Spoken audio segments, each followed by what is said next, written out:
Bonjour et bienvenue sur le laboratoire de cybersécurité avec Boubaker Karfala.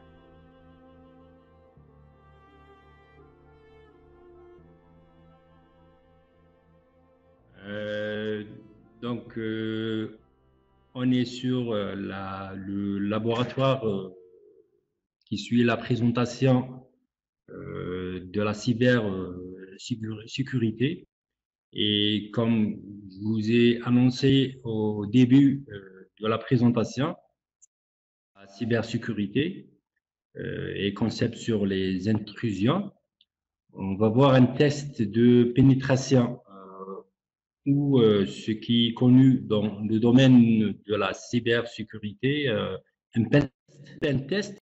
L'objectif est de tester nos propres exploits, un objectif bien sûr qui sera éthique, un scénario de pénétration nécessaire pour les administrateurs réseau et systèmes pour tester les vulnérabilités de nos systèmes informatiques, nos services, afin de les protéger. Pour cela, le pen test utilise deux machines. Comme vous voyez là, je suis sur VirtualBox, c'est-à-dire les deux machines sont hébergées sur le VirtualBox. Une dotée de Kali Linux et une deuxième comme machine cible, donc dotée d'une plateforme connue dans le domaine de la cybersécurité. On l'appelle généralement Metasploitable. Et ça consiste à une machine pour réhabiliter.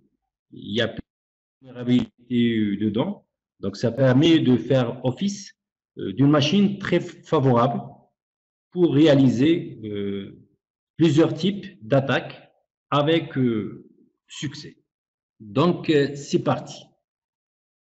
Dans un premier temps, on va tester, on va vérifier la configuration des deux machines. Donc, on va essayer de vérifier si les deux machines sont sur le même réseau. Comme ça on va assurer qu'il y a une communication d'abord entre les deux machines. Donc, ce qu'on va essayer de faire, c'est de voir la configuration de chaque machine. Sur la machine Kali Linux, on va essayer de, donc avec IP adresse. Donc, la machine nous retourne l'adresse 192.168.1.20. Sur la deuxième machine, sur Metasploitable, donc on va y tester if config. Pourquoi j'ai utilisé deux commandes différentes? C'est parce que Linux, j'utilise la dernière version de Kali Linux, donc version 20. Et sur Metasploitable, j'utilise un système donc antérieur à la version Kali Linux 20. Donc, j'utilise ifconfig. Donc, l'ancienne commande, c'est ifconfig. La commande actuelle, sur les versions actuelles, c'est IP adresse. Donc, sur la machine Metasploitable, le système donc, nous retourne l'adresse, comme vous voyez, 192.168.1.90. Et sur la machine Kali Linux, on a sur l'adresse 192.168.1.20.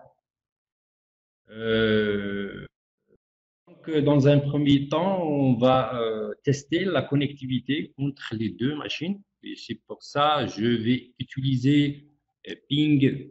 Donc, je vais la machine distante, donc ping 192.168.1.20 1,90. Donc, l'adresse de la machine cible. Entrée, c'est bon. Il y a une connectivité. Donc, je vais tester le ping avec la deuxième machine. Donc, ping, je vais pinguer notre machine de Kali Linux, 192 68 20.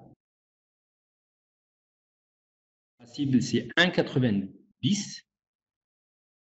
Machine Kali Linux, c'est 1. C'est bon. Donc, les deux machines se communiquent. Donc, il y a une connectivité entre les deux machines. Les deux machines sont sur le même réseau. Je vais arrêter le ping. Donc, j'utilise CTRL C. Et là aussi, je vais utiliser CTRL C. Donc, il y a une communication entre les deux machines. Donc, maintenant que les deux machines sont sur le même réseau, je peux passer au vif du sujet. Je vais utiliser un outil très utilisé dans ces opérations de test de pénétration. Un outil préconfiguré sur presque toutes les versions de Kali Linux, et ça consiste à l'outil Metasploit, qu'on trouve généralement sur Kali Linux. Donc, je vais chercher Metasploit.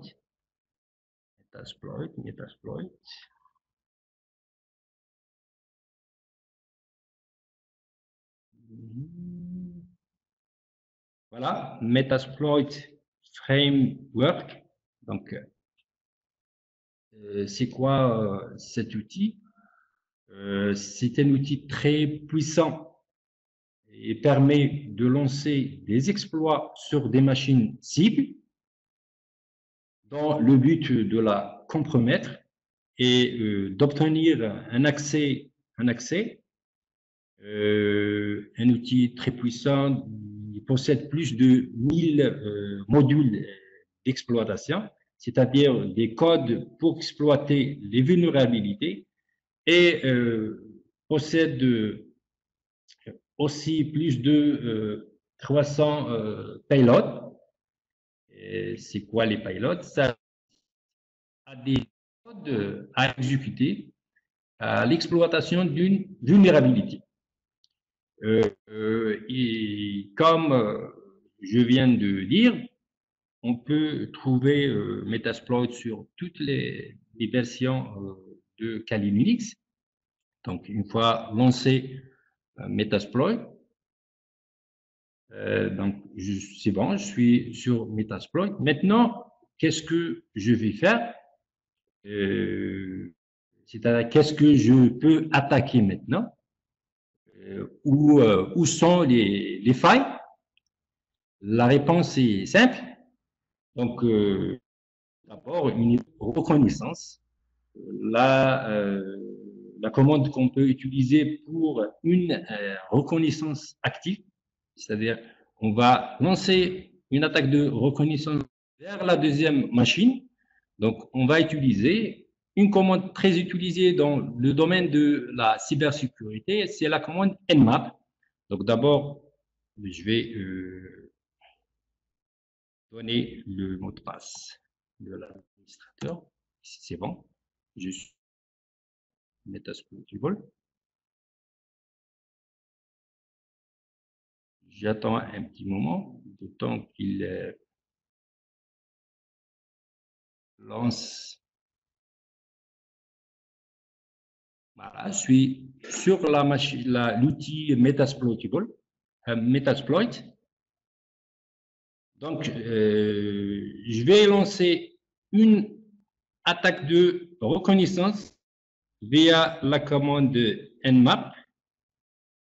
Nmap, la machine distante avec l'adresse 168 192 168 190. Donc, je suis sur la machine Kali Linux et je vise à attaquer une attaque de reconnaissance active vers la machine distante qui possède l'adresse 192 168 190. Donc, entrée.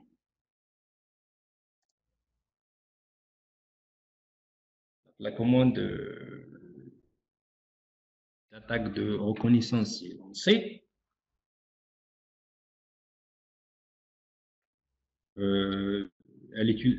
Généralement, on utilise Nmap pour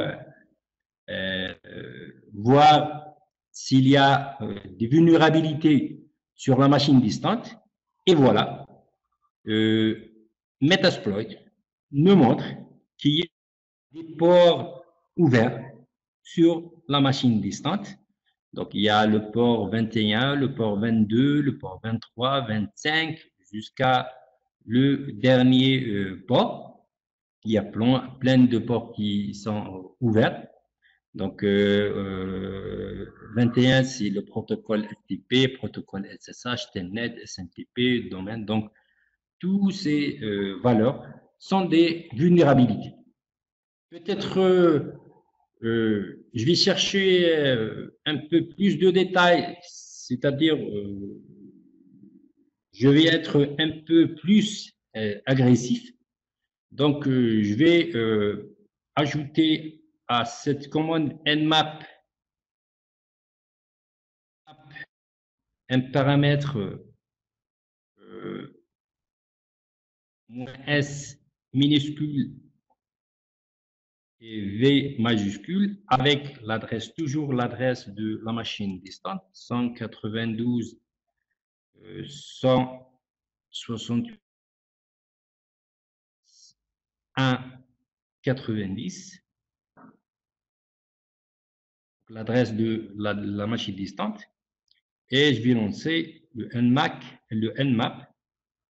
pour chercher peut-être sur les ports affichés, je vais trouver peut-être qu'il y a des logiciels sur cette machine qui possèdent des vulnérabilités à travers lesquelles je vais faire une attaque sur la machine. Donc, en attendant que le résultat s'affiche, donc, on a parlé sur cet outil Metasploit, c'est-à-dire un outil très utilisé sur les machines système Kali Linux, un outil très puissant. Donc, il utilise plein d'exploits. Donc, c'est une base de données avec plein de codes d'exploits. Donc, c'est des pré configurés, développés pour faire des attaques. Et voilà, je suis sur Metasploit. Il nous dit quoi? Là, il y a les ports, il y a les logiciels vulnérables, cette machine. Comme vous voyez là, il y a le FTPD 2.3.4, un exemple des logiciels. Il y a OpenSSH, il y a Unix, il y a Postfix, plein de logiciels avec des vulnérabilités. Nous, on va tester parmi plusieurs. C'est-à-dire, on va tester par exemple le premier, BSF TPD. Donc, qu'est-ce qu'on va faire maintenant? Tout simplement, on va faire une recherche Metasploit à l'aide de la commande donc search vs VSFTPD. Peut-être qu'il y a un exploit, relatif au logiciel VSFTPD. Donc, ce que je vais faire, donc, c'est de taper search, chercher des exploits au logiciel VSFTPD. Et on va lancer la recherche. Peut-être qu'on va tomber sur un exploit relatif à ce logiciel. Donc, je lance, cherche. Donc, très bien. Donc, on est tombé sur un exploit avec lequel on va attaquer la deuxième VA, un code qui est développé spécialement pour une vulnérabilité de ce logiciel VSFTPD. Maintenant, j'ai trouvé un exploit. Et cet exploit, il a la particularité qu'il peut fort possible qu'on va réussir dans cette attaque parce qu'il est classé dans le rang excellent. Donc, un exploit, un bon exploit. Qu'est-ce qu'on va faire maintenant? On va lancer, c'est-à-dire on va se renseigner sur cet exploit. Donc, je vais faire, qu'est-ce que je vais faire? Je vais lancer info,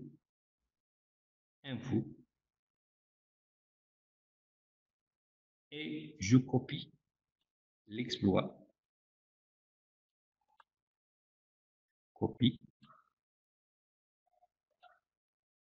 paste. Voilà. Qu'est-ce que je vais faire là? Là, je vais se renseigner sur cet exploit. C'est-à-dire, je veux que Metasploit me donne plus de détails et plus d'informations sur cet exploit. Donc, info, et je tape le nom de l'exploit. Donc, info, et je lance. Très bien. Donc là, Metasploit nous donne plus d'informations sur cet exploit. Donc, qu'est-ce que je peux trouver là? Là, je peux trouver que cet exploit est un backdoor malicieux. Donc, il s'agit d'un backdoor. On en a parlé tout à l'heure sur la présentation. Si vous vous rappelez, c'est une porte d'entrée arrière malicieuse qui a été ajoutée dans le logiciel VSFTPD. Donc, tous ceux qui ont téléchargé le logiciel se sont retrouvés avec une faille de sécurité, une vulnérabilité.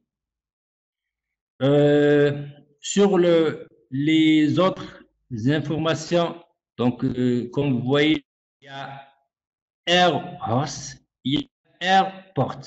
Donc, c'est deux variables, c'est deux méthodes, c'est-à-dire comment on va avoir l'accès à cette machine, la machine distante, via cette vulnérabilité. Donc, c'est deux variables, soit par adresse IP, soit par numéro de port. Qu'est-ce que je vais faire maintenant? Je vais essayer de réaliser une attaque via cet exploit et je vais utiliser la méthode ROS. Qu'est-ce que je vais faire là? Donc, maintenant, je vais activer cet exploit en utilisant la commande use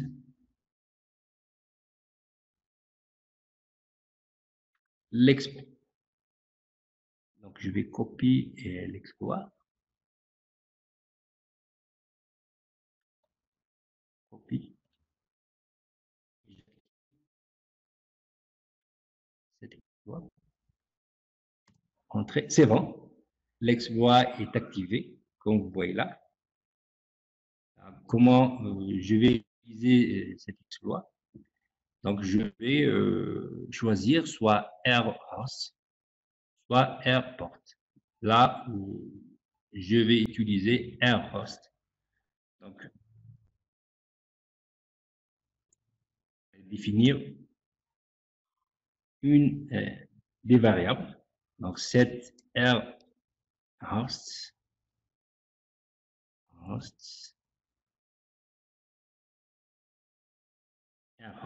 et je tape l'adresse de la machine distante 192.168.1.90. Entrée.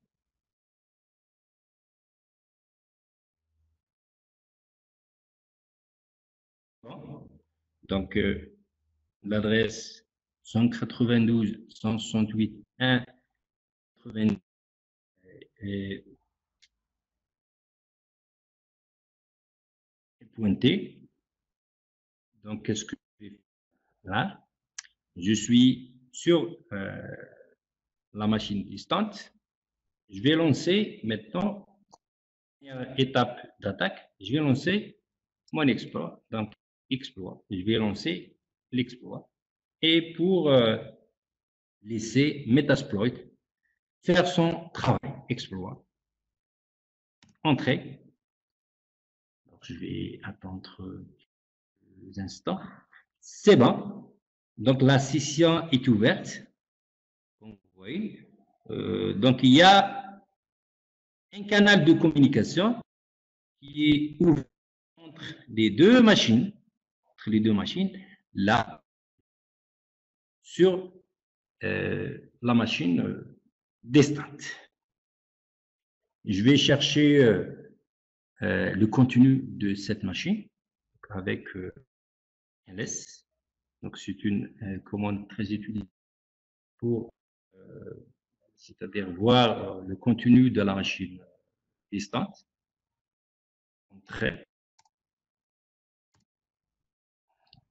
Donc, tous les dossiers, tous les fichiers qui sont sur la machine distante. Maintenant, il faut que il faut que je fasse une tâche sur la machine distante et par la suite vérifier par exemple, créer un fichier sur la machine distante et je vais vérifier vraiment s'il y a un nouveau fichier sur la machine distante. Là, on peut dire que l'attaque est réussie. Donc, je vais taper P. Là, je suis sur la machine distante. Je vais taper P2VD. Donc, pour voir si je me trouve. CD1.